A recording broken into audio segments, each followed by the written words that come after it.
কথা কয় না।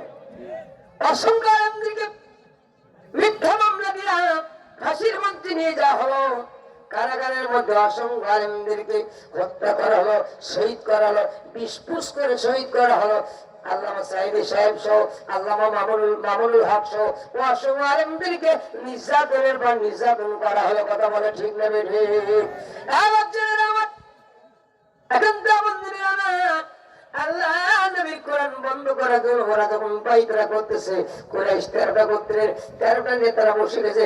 ওলীদ বিন মুগীরা ডাক দিয়ে বলে, নেতা আবু জাহেল, দুশ্চিন্তা করার দরকার নাই, কেমন কালিমা লেপন করে দিয়ে দেবো, মুহাম্মাদের কখনো ময়দানে কোরআনুল কারীমের কথা বলতে আসবে না।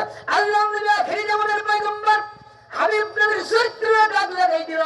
নবীজির চরিত্রে যখন দাগ লাগাই দিল, নবীজি আমার ঘরের দরজা বন্ধ করে দিয়ে চোখের পানি ছেড়ে দিয়ে কান্দে বলে, গোটা পৃথিবীর কেউ জানো আর না জানো, তুমি ভালো জানো আমার চরিত্রটা কেমন। ওগো আল্লাহ, ওলীদ বিন মুগীরা আমার চরিত্রে দাগ লাগাই দিয়েছে। আমার আল্লাহ সুবহানাহু ওয়া তাআলা ডাক দিলেন, নবীজি দুশ্চিন্তা করার দরকার নাই, যে ওলীদ বিন মুগীরা আপনার চরিত্রে দাগ লাগাই দিল, এই ওলীদ বিন মুগীরার শানে কোরআনের আয়াত নাযিল করে তার চারিত্রিক সার্টিফিকেট দিয়ে দেব। আর আপনি নবী, আপনার চরিত্রে উত্তম সার্টিফিকেট দিয়ে দেব। কোরআনের কারীমের সব কোরআন নাযিল করলেন।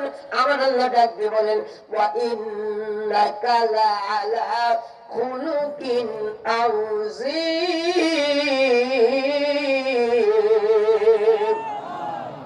তখন নবী, আপনি মহান চরিত্রের অধিকারী, মহান চরিত্রের অধিকারী কথাকার। আল্লাহ নবী সার্টিফিকেট কে দিলেন? কি দিয়ে দিলেন? কোরআন দিয়া। আপনার আমার চারিত্রিক সার্টিফিকেট কে দেয়? হ্যাঁ, চেয়ারম্যান মেম্বার। কথা বলে না। আপনার আমার চারিত্রিক সার্টিফিকেট চেয়ারম্যান মেম্বার দেয়। আপনাদের শেরপুর এলাকার চেয়ারম্যান মেম্বার অনেক ভালো, কিন্তু এমন এমন এলাকা আছে যেই জায়গার চেয়ারম্যান মেম্বার যাদের নিজেরই চরিত্র নেই। কথা বলো। মসজিদের ইমাম নির্বাচনের সময় 8টা-10টা সার্টিফিকেট নিয়ে নেন। ইমাম সাহেবের তেলাওয়াত সহি কিনা, দাড়ি সুন্নাহ ঠিক আছে কিনা, জুব্বার বয়ান ঠিক আছে কিনা, চরিত্র ভালো আছে কিনা, সুদ ঘুষের সাথে লেনদেন করে কিনা, এরপরে বাড়ি স্ত্রী পর্দা